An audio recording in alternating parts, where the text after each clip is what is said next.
नमस्कार मित्रांनो, म्हातारपणी सुखात राहण्याचे काही सिक्रेट्स। नंबर 1, तुमच्या स्वतःच्या कायमस्वरूपीच्या निवासस्थानी राहा, जेणेकरून तुम्हाला स्वतंत्र जीवनाचा आनंद घेता येईल। नंबर 2, तुमचा बँक बॅलन्स आणि भौतिक संपत्ती तुमच्या जवळ ठेवा।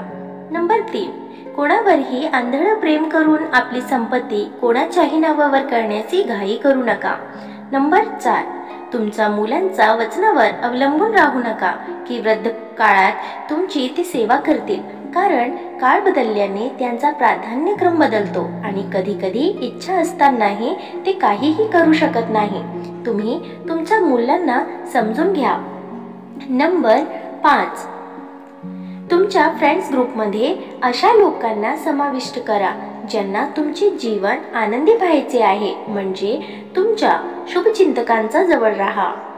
नंबर 6, स्वतःची तुलना कोणाशीही करू नका आणि कोणाकडूनही कोणतीही अपेक्षा ठेवू नका, अगदी स्वतःच्या मुलांकडूनही ठेवू नका। नंबर 7, तुमच्या मुलांच्या आयुष्यात ढवळाढवळ करू नका, त्यांना त्यांचे आयुष्य त्यांच्या पद्धतीने जगू द्या आणि तुम्ही तुमचे आयुष्य तुमच्या पद्धतीने जगा। नंबर 8, शक्य असेल तर तुम्ही मुलांपासून वेगळे राहा, त्यांना त्यांचे जीवन जगू द्या, त्यांच्या खूप जवळ जाल तर कायमचे दुरावाल। नंबर 9, म्हातारपणी सेवेच्या जोरावर कोणाकडूनही आदर मिळवण्याचा प्रयत्न करू नका। नंबर 10, लोकांचे ऐका पण स्वतंत्र विचाराचा आधारे निर्णय घ्या।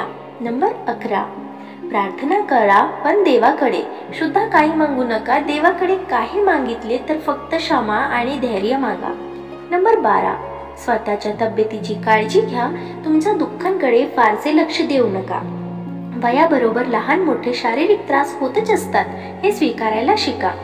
नंबर 13, तुमचे जीवन आनंदाने जगण्याचा प्रयत्न करा, आनंदी राहा आणि इतरांनाही आनंदी ठेवा।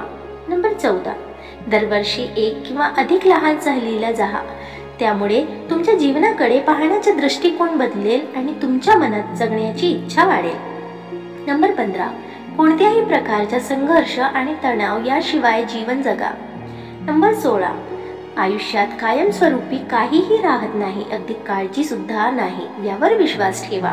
नंबर 17, सामाजिक कर्तव्य आणि जबाबदाऱ्या पार पाडा, निवृत्तीची आठवण ठेवा।